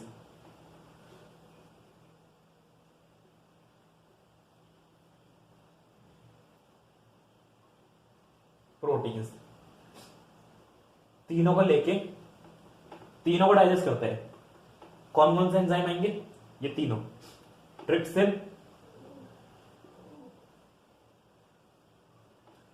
काइमोट्रिप्सिन, तीनों एंजाइम लिख लेते हैं यहाँ पे लाइन से, छोटे छोटे लिखते हैं थोड़ा। ट्रिप्सिन, काइमोट्रिप्सिन,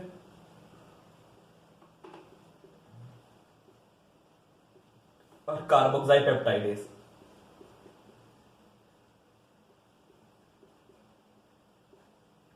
इसमें करेगा छोटे कुछ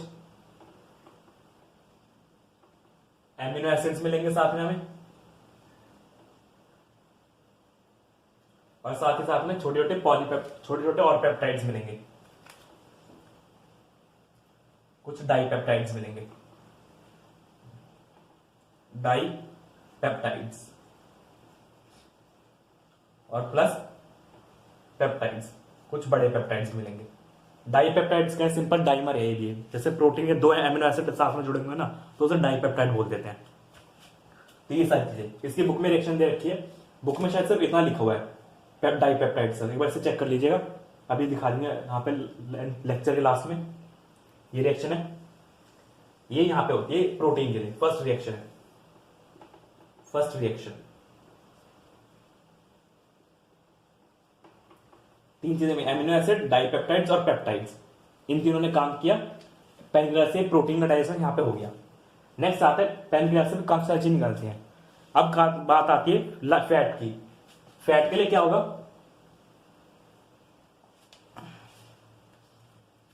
फैट के लिए देखते हैं, बड़े से नोट कर लीजिए।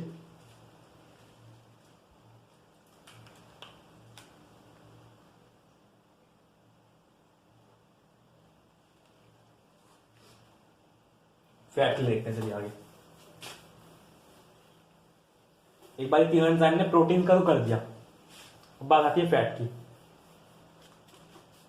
तो यहाँ पे कार्बोक्साइपेप्टाइडेज हमने बताया था, ट्रिप्सिनोजन और काइमोट्रिप्सिन। ट्रिप्सिन और काइमोट्रिप्सिन क्या है? एंडोपेप्टाइडेज है, और जबकि काइमोट्रिप्सिन जो है वो कार्बोक्साइपेप्टाइडेज वो एक्सोपेप्टाइडेज है, उससे एमिनो एसिड्स भी मिल सकते हैं हमें, तो इसलिए वहां पे एमिनो एसिड्स भी लिखा हमने और पेप्टाइड्स भी लिखा और थोड़े बहुत प्रोटीन लिखा। बात आती है फैट की। फैट के लिए क्या होता है? यहाँ पे इमल्सिफाइड फैट होता है, लिवर से इमल्सिफाइड फैट बन गया था, जो कि क्या होता है सब लेसिटिन से बना था, जो छोटे छोटे पार्टिकल्स थे उस पर हम काम करेगा। जो इमल्सिफाइड फैट था, फैट लिख लेते, फैट को यहाँ पे पॉलीग्लिसराइड वर्ड यूज कर लेते हैं, पॉलीग्लिसराइड। क्या काम करेंगे? इसको लेंगे, कौन सा एंजाइम आएगा? लाइपेज, और क्या करेगा? इसको तोड़ देगा मोनो और या डाइग्लिसराइड्स। ये रिएक्शन पेपर बुक में दे रखी है, अभी दिखाते हैं लास्ट में। ये रिएक्शन भी इंपॉर्टेंट है, मोनो या डाइग्लिसराइड्स में से तोड़ देगा, ठीक। ये तो दूसरा पार्ट हो गया, पहला प्रोटीन, दूसरा ये। तीसरा आता है शुगर वाला। शुगर में क्या होगा? पॉलीसैकेराइड्स। सैकेराइड वर्ड शुगर के लिए यूज होता है, सैकेराइड्स या शुगर। यहां से आएगा पैनक्रियाटिक अमाइलेज।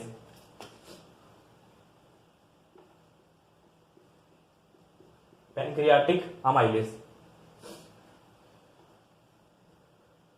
अमाइलेज ये क्या काम करेगा? पकड़ेगा इसे, शुगर को पकड़ के तोड़ेगा, मोनो या फिर डाई सैकेराइड्स,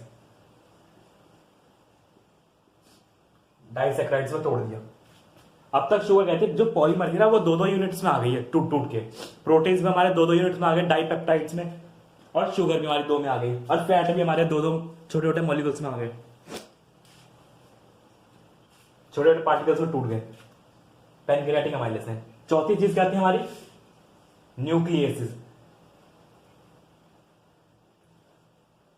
ये किसके लिए होते हैं? न्यूक्लिक एसिड के लिए।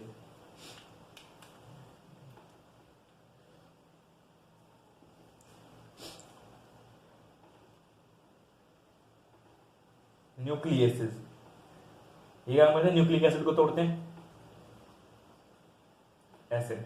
न्यूक्लिक एसिड दोनों जगह से टूटेगा, यहां से भी टूटेगा और थोड़ा बहुत स्मॉल इंटेस्टाइन में भी टूटेगा। पहले ये टूटेगा न्यूक्लियोटाइड्स में,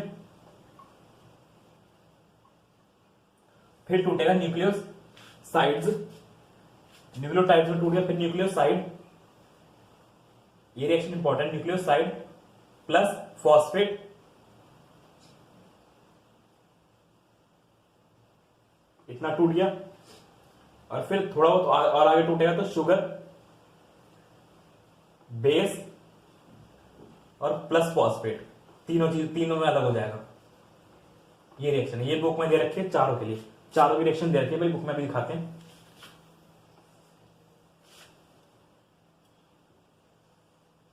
चारों रिएक्शन इंपॉर्टेंट है, प्रोटीन वाली भी और जो 3 लिखवाई ये भी। यहां से पैनक्रियाज का डाइजेशन खत्म होता है। इसके बाद थोड़ा वो जो बाकी चीजें आपने वो उनको तोड़ने की जरूरत नहीं पड़ती, जो मिनरल्स वगैरह होते हैं, मिनरल विटामिन वगैरह डायरेक्ट अब्सॉर्ब हो जाते हैं। तो ये सारा पेप्सिन यहाँ से, ये सारा पैनक्रियाज ने डाइजेस्ट किया, फैट को भी डाइजेस्ट किया, पॉलीसेक्राइड को डाई और मोनोग्लिसराइड बदल दिया, शुगर के पॉलीसेक्राइड को मोनो या डाइसेक्राइड बदल दिया, न्यूक्लिक एसिड को न्यूक्लिक एसिड में कुछ को थोड़ा सा तोड़ा, उसको बदल दिया शुगर, बेस और फॉस्फेट में। पहले न्यूक्लियोटाइड बना, फिर न्यूक्लियोसाइड बना और फिर टूटा शुगर, बेस और फॉस्फेट में।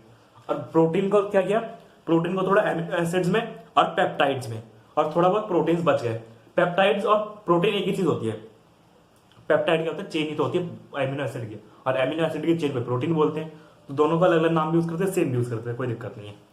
सिंपल बोल सकते हैं एमिनो एसिड्स और प्रोटीन्स। इस तरह से डाइजेशन हो गया। ये सारा कहां के अंदर है, हालांकि है तो पैनक्रियाज का, लेकिन होगा कहां, स्मॉल इंटेस्टाइन के अंदर ही तो होगा। ठीक, लास्ट आता है भाई हमारा, यहाँ पे डाइजेस्ट हो गया फूड। अब भी थोड़ा सा एक बार और डाइजेस्ट किया जाएगा, ऐसे देखते हैं। तीसरा आता है काम इंटेस्टाइन का। स्मॉल इंटेस्टाइन से कुछ निकलेगा, सारा स्मॉल इंटेस्टाइन में भी कहां चल रहा है, ये चल रहा है ड्यूडेनम में, ये याद रखें, ड्यूडेनम में चल रहा है। अब आता है स्मॉल इंटेस्टाइन, ड्यूडेनम का रोल।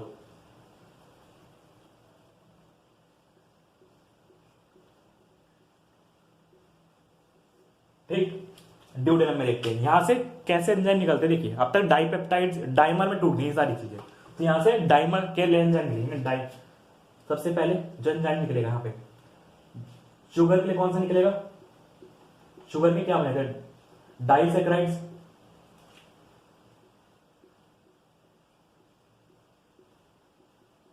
तो इसके लिए कौन सा एंजाइम निकलेगा, डाइसेक्राइडेज।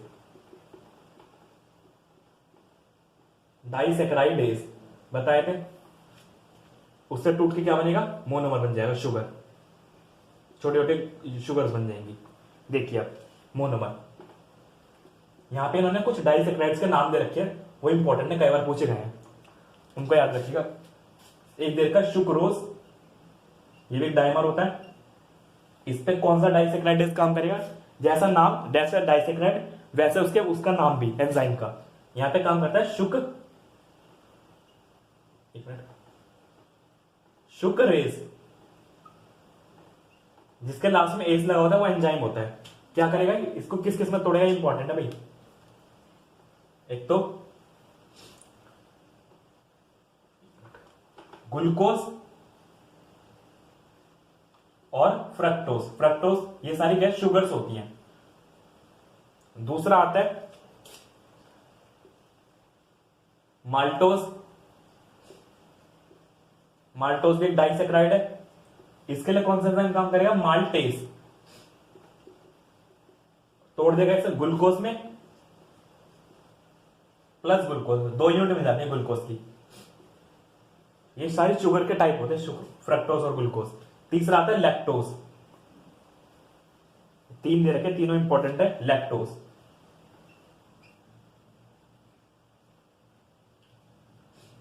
लैक्टोज पे कौन सा काम करेगा, लैक्टेज, जैसा नाम वैसा ही डाइसेक्राइडेज एंजाइम, लैक्टेज। ये क्या तोड़ेगा, एक तो बनाएगा ग्लूकोज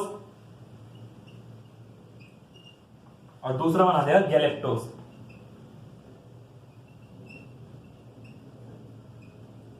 ये सबसे ज्यादा इंपॉर्टेंट है, कई बार पूछ रहे हैं कौन सा किस में टूटता है। तो ये तो बन गए भाई सारे शुगर के लिए। शुगर का ब्रेक डाउन हुआ अभी तक तो।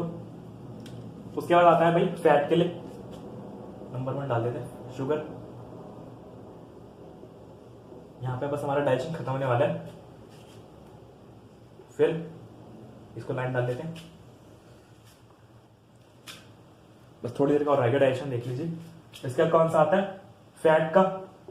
फैट में अभी तक क्या था हमारे पास, डाइसेक्राइडेज तो थे, डाइसेक्राइडेज, वो डाइग्लिसराइड्स, ग्लिसराइड्स और मोनोग्लिसराइड। डाइग्लिसराइड्स को किसमें तोड़ देगा, कौन सा काम करेगा, लाइपेज। लाइपेज हर जगह से निकलता है, माउथ से भी निकल रहा है, स्टमक से भी निकलता है, और पेनक्रियास से भी, और यहां से भी निकल जाएगा इस इंटेस्टाइन से। लाइपेज किसमें तोड़ देगा, फैटी एसिड, डाइग्लिसराइड या मोनोग्लिसराइड।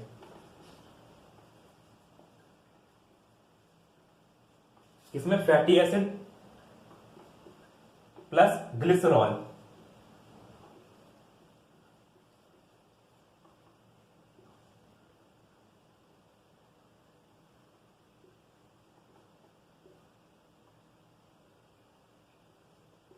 ठीक, फैटी एसिड और ग्लिसरॉल।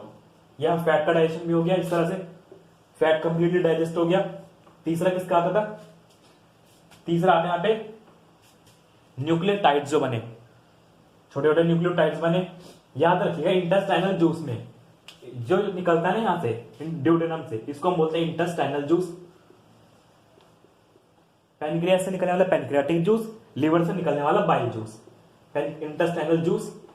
फिर इसी का दूसरा नाम होता है सक्कस एंटेरिकस। इसमें सारी चीज होती है जो एंजाइम है ना, डाइमर के लिए, सारे डाइमर्स को तोड़ने के लिए। यहां पे क्या होगा, डाई न्यूक्लियोटाइड, अगर दो न्यूक्लियोटाइड आपस में जुड़े हो, या सिंगल न्यूक्लियोटाइड हो, और न्यूक्लियोटाइड क्या काम करेगा, इसको तोड़ेगा। न्यूक्लियोटाइडेस, न्यूक्लियोटाइड है ना, तो यहां पे जो है एंजाइम न्यूक्लियोटाइडेस तोड़ेगा इसे। कहां तक लाएगा, पहले तोड़ के लाएगा न्यूक्लियोसाइड और फॉस्फेट, फिर यहां से काम करेगा न्यूक्लियोसाइडेज,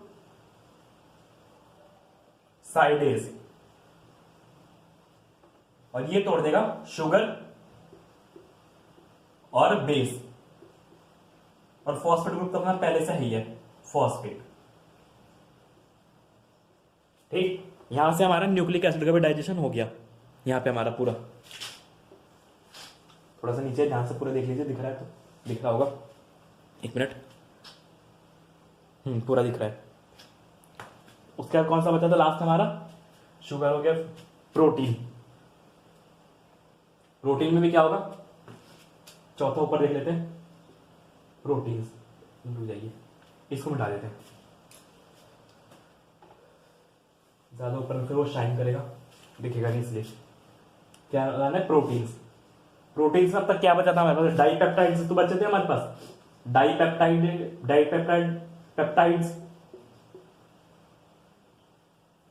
ब्लैक्स कर लेते हैं,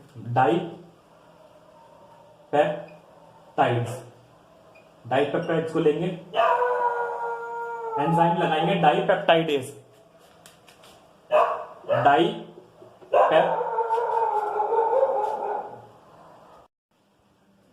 हाँ, तो यहां पे डाइपेप्टाइडेज, डाइपेप्टाइड्स के लिए डाइपेप्टाइडेज किसमें तोड़ देगा, एमिनो एसिड्स में। फाइनली यहां पे हमारा पूरा डाइजेशन खत्म हो गया। उसके बाद यहां पे क्या होगा, आगे नेक्स्ट में इससे एब्जॉर्प्शन स्टार्ट हो जाएगा। तो यहाँ पे सारी रिएक्शंस इंपॉर्टेंट है, कौन कौन सी रिएक्शन है ये सारी याद रखिएगा कि इंटेस्टाइनल जूस में कभी भी न्यूक्लियस नहीं होता, न्यूक्लियस एब्सेंट। न्यूक्लियस पेनक्रियास से निकलता है, न्यूक्लियस एब्सेंट। तो यह पूछा जाता है एंट्रेंस में कि इंटेस्टाइनल जूस में कौन सा एब्सेंट होता है, तो न्यूक्लियस कभी नहीं होता। न्यूक्लियोटाइडेस या न्यूक्लियोसाइडेस हो सकता है, या डाइसेक्राइड्स या डाइग्लिसराइडेस, डाइसेक्राइडेस, ये सब हो सकते हैं, लेकिन न्यूक्लियस कभी नहीं होता।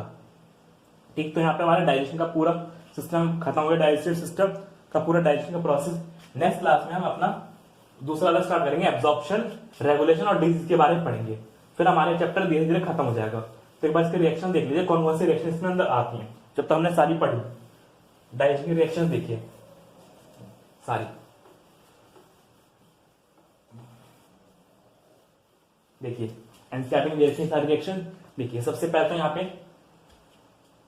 पे देखिए, सबसे पहले तो उसकी स्टमक की रिएक्शन, स्टार्ट का डाइजेशन, सॉरी माउथ की रिएक्शन देखिए। माउथ में पहले यहाँ पे स्टार्ट उसकी रिएक्शन होगी।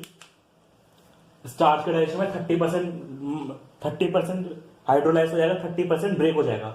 हाइड्रोलाइज वर्ड यूज करते हैं हमारे ब्रेक के लिए, यहाँ पे जो वर्ड यूज करते हैं 30% हाइड्रोलाइज हो गया स्टार्च की रिएक्शन। नेक्स्ट आती है हमारी बाकी सारी रिएक्शंस है, स्टमक की रिएक्शन प्रोटीन वाली, उसके बाद स्टमक की रिएक्शन, उसके बाद आगे हमारी स्मॉल इंटेस्टाइन की सारी रिएक्शन है सारी, देख लीजिए एक बार कैसे कैसे फैट का डाइजेशन हुआ, प्रोटीन का, न्यूक्लिक एसिड का, कार्बोहाइड्रेट का, सबका डाइजेशन का देखा कहाँ पे कैसे कैसे रिएक्शन हुई। स्मॉल इंटेस्टाइन से तीनों एंजाइम कैसे काम करे, फिर डाइपेप्टाइडेज, डाइमर के लिए जो एंजाइम है वो सारी रिएक्शन भी देख लीजिए। तो यहाँ पे हमारा सारी रिएक्शंस हो गई हैं। तो यहाँ पर हमारा पूरा डाइजेशन का प्रोसेस खत्म हो गया। नेक्स्ट क्लास में इससे आगे से करेंगे। Thank you.